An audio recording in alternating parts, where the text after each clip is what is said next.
안녕하세요. 절대갑투비의 명문 PD 한 PD입니다. 저희 집 앞에 그 로컬 푸드 싱싱마트가 생겼는데, 자 거기 이제 싱싱한 야채, 과일 뭐 이제 그런 걸 파는데, 뭐 과일은 딸기밖에 없더라고요. 바나나도 없어요. 이제 그 농사 짓는 분들이 이렇게 직접 이렇게 내다 파는 거다 보니까 딸기밖에 없더라고요. 그리고 이제 빵도 파는데, 빵은 쌀로 만든 빵을 팔더라고요. 쌀로 만든 빵 맛있더라고요. 저는 맛있더라고요. 근데 조금 비싸요. 자, 그런데 처음에 오픈했을 때 딸기 한 팩이 이렇게 스티로포로 이렇게 팩해가지고 파는 게 좀 알이 굵은 게 한 18,000원 정도 하더라고요. 처음에 그렇게 하니까 안 팔려. 18,000원 하니까 손이 안 가는 거야, 사람들이. 이제 바로 나타나는 거예요. 일반 우리 이 소비자들의 어떤 그 심리적인 가격대, 부담스럽다는 거죠. 18,000원이.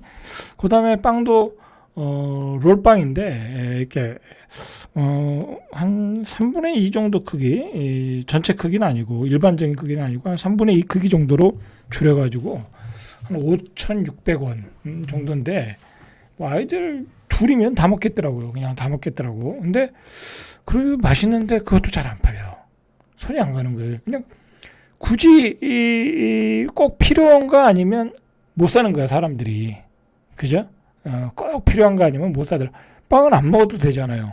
그죠? 밥 먹으면 되는 거니까. 딸기도 안 먹어도 되잖아요. 그죠? 그래서 잘 안 팔겠죠? 18,000원이니까.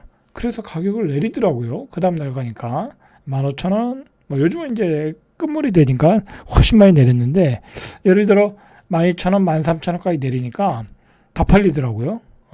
그래서 소비자들이 요즘 얼마나 주머니 사정이 어렵나, 가게가 얼마나 어렵나를 이 딸기와 빵을 통해서 알 수 있겠더라고요. 그죠? 자, 실제로 통계를 보니까 애 학원 보내고 이자 내고 이렇게 고정비로 나가는 돈 다 쓰고 나니까 우리 중산층 소득상이 40에서 60% 중산층의 기준으로 보니까 그러니까 다 쓰고 나서 뭐 고정비, 뭐 학원비, 뭐 식자재비 뭐 다 쓰고 나서 남는 돈이 70만 원도 안 남더라는 거예요. 70만 원도 우리 중산층 기준으로. 이 예비비는 있어야 될 거 아니에요. 그죠? 예비비는. 근데 그게 70만 원도 안 되더라 이거야. 그게 점점 줄어들더라는 거야. 자, 이게 돈이 줄어들면 어떻게 되겠어요? 내수가 부진하겠죠. 그죠? 자, 통계청 국가통계 포털에 따르면 작년 4분기 소득 3분위 상위 40에서 60% 가구 흑자액이죠. 그러니까 다 쓰고 남은 돈이니까 흑자액이죠. 1년 전보다 88,000원이 줄어들어서 65만 8천원이다. 소비도 줄어들었지만 인플레가 됐잖아요. 그죠? 그러니까 다 쓰고 나서 예비비가 65만 8천원 밖에 안 된다는 거야. 그죠? 이게 돈이 있어야 될 거 아니에요. 예비비가. 병원도 가야 되고, 그죠? 비상금도 있어야 되는데, 요거밖에 안 되더라는 거야. 자, 2019년 4분기에 65만 3천원 이후에 5년 만에 가장 적은 수치다. 그동안 월급도 올라갔을 텐데, 이렇게 고정비들이 많이 나가더라는 거예요. 고정비들이. 자, 3분기 우리 중산층들이 흑자액이 줄어든 건 보건비, 그리고 교통비, 의료비죠. 이제 교통비, 교육비, 소비 지출과 이제 이런 거는 소비 지출이고, 그다음에 이제 우리가 취등록세를 내잖아요. 이자, 취등록세 이런 거는 비소비 지출이라는 거예요. 이런 것들이 증가했기 때문이다. 라고 분석을 하는 거죠. 한마디로 중산층이 쓸 돈이 없다라는 거예요. 여러분들 지금 제가 얘기하는 거는 중산층이야. 그러면 그 밑에 서민들은 어떻게 써요? 그냥 적자이거나 그냥 앵꼬겠죠. 남는 돈이 없겠죠. 그분들은. 그죠? 자, 작년 4분기 3분기 가구 비소비 지출이 77만 7천원으로 1년 전보다 12.8% 늘었다. 그러니까 이자 비용이 많이 늘었다라는 거예요. 이자 비용이. 가계 소득 지출 통계를 함께 집계하기 시작한 2019년 이후 가장 많고 증가폭도 가장 컸다. 이 중 이자 비용만 1.2% 늘어난 10만 8천 원이었다. 결국 이제 금융 비용이 많이 나가는 거예요. 금융 비용이 왜 많이 나가겠어요? 전세값이 올라가고, 집값이 올라가고 이자 부담이 늘어나는 거죠. 그죠? 자, 그래서 정부가 집값이 올라가는 거에 대해서 상당한 부담감을 갖고 있는 거예요.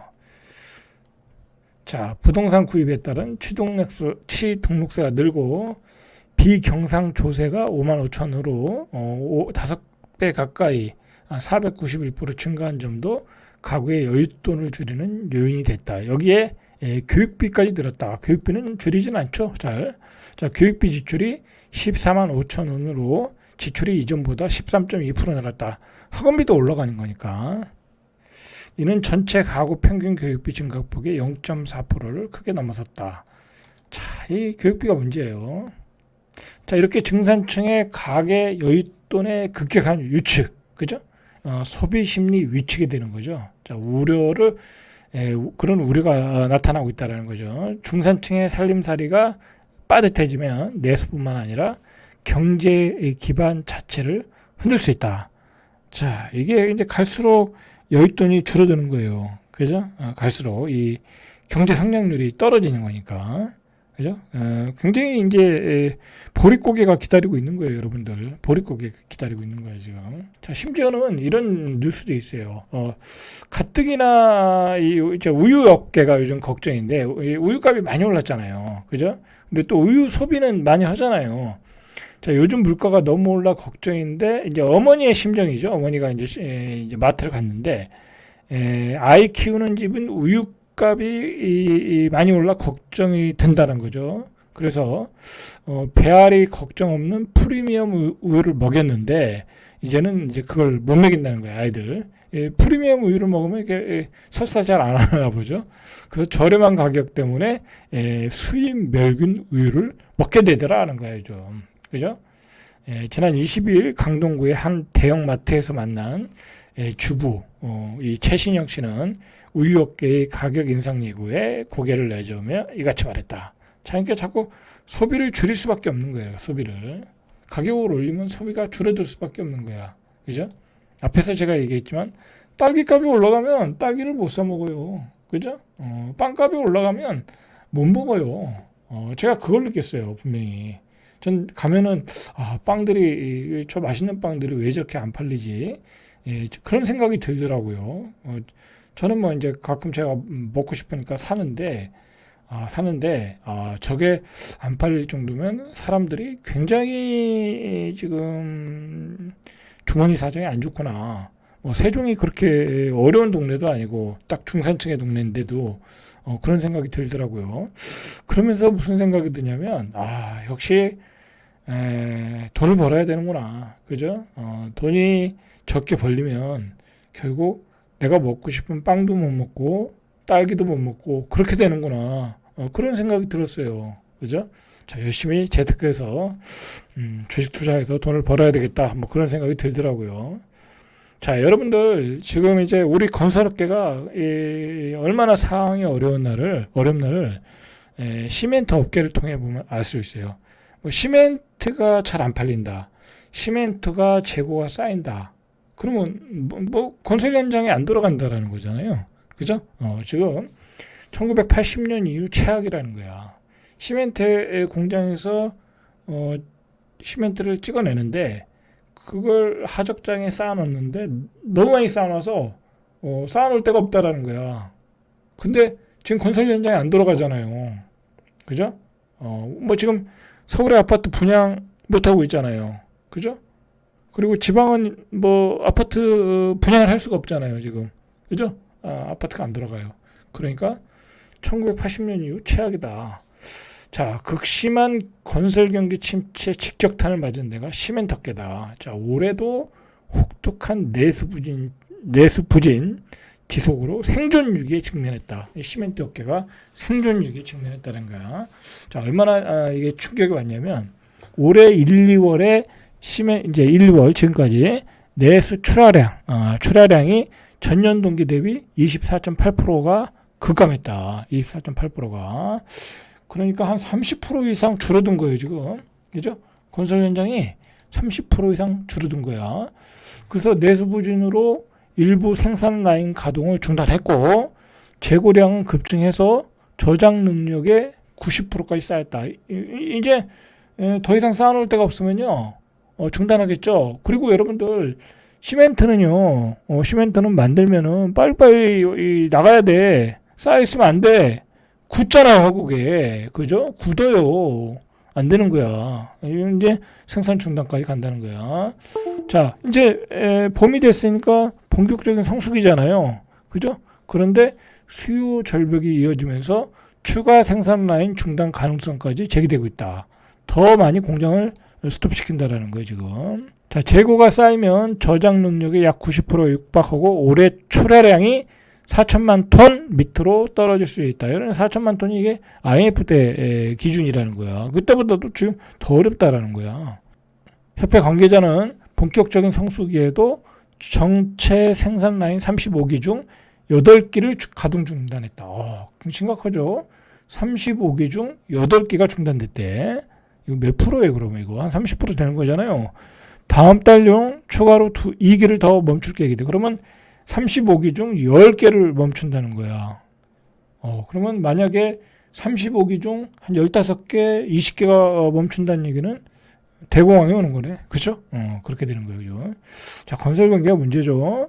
건설 경기 회복이 전제되지 않은 한 극심한 수요 절벽이 일어난다. 그죠? 이제 원자재 값이 다 올라가지고 이제 건축을 할 수가 없어. 그죠? 건축을 할 수가 없어. 자, 경영위기는 당분간 계속될 것이다. 아주 요즘 큰일 났어요. 건설주들 계속 떨어지잖아. 그죠? 거기다 이제 토지거래 허가까지 묶어놨으니까 더 그러겠죠. 한일 시멘트, 그죠? 이제 시멘트 회사, 유명한 회사인데, 단양 공장은 생산량 조절을 위해 지난해 하반기부터 생산량 6개 중 2개를 중단했다. 그러니까 30%씩 중단을 시켰네. 그죠? 다른 시멘트 업체 역시 저장 시설 용량이 초과해서 일부를 임시 방편으로 야적하고 있지만 추가 가동 중단이 불가피하다. 그죠? 자, 이거 면밀히 봐야 되겠어요. 최근 일부 생산 라인의 가동을 중단했지만 2월 말 재고는 약 340만 톤, 저장 능력 379만 ton. 그러니까 저장 능력이 379만 톤인데 340만 톤이 저장을 하고 있다는 거야. 그죠? 이제 더 이상 저장 못한다는 거죠.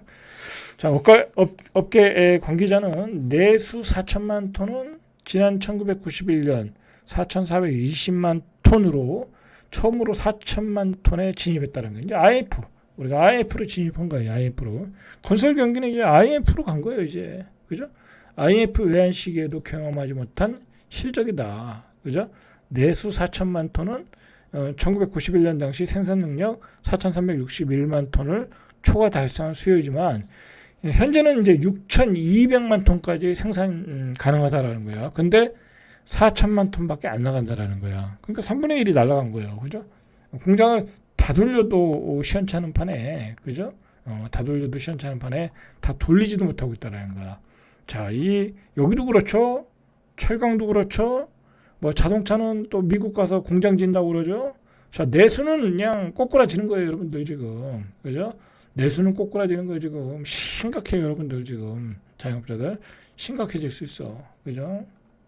자, 시멘트 업계는 올해 내수를 4천만 톤. 이제 IMF로 돌아간 거야. 그죠? IMF로 돌아간 거야.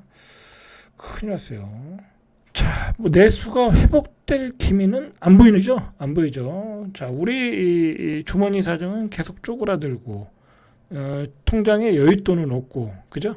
방법이 없어요. 그냥 올해는 아껴 쓰시고, 빚이 있으면 빚을 갚아나가고, 뭐 그런 수밖에 없어요. 뭐 이렇게 공장을 가동 중단하고, 공장을 해외로 이전하고, 다 그러면 어떻게 되겠어요? 그죠? 뭐 기업은 구조조정 할 수밖에 없잖아요. 그죠? 좀 대비를 하셔야 될 것 같아요. 그죠? 자, 잘때갑TV의 명품 PD, 한 PD였습니다.